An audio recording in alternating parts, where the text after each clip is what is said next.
है, मैं आपको वजीर आजम साहब का बताना चाहती हूँ। अच्छा जी, ये एक वन डेकोरेशन पीस है और एक लॉकेट है जी।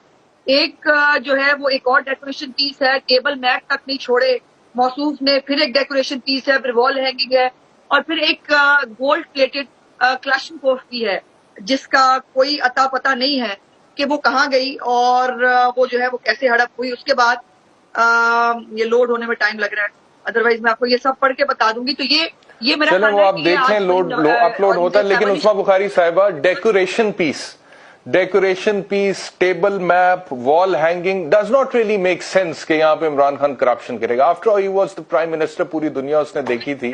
मतलब कि मैंने अभी पहला सेगमेंट बड़ा शिद्दत से इमरान खान के खिलाफ किया है अभी थोड़ी देर पहले, लेकिन ये समझ नहीं आता ना कि डेकोरेशन पीस पे करप्शन हो जाएगी या टेबल मैप पे करप्शन हो जाएगी या वॉल हैंगिंग पे करप्शन हो जाएगी।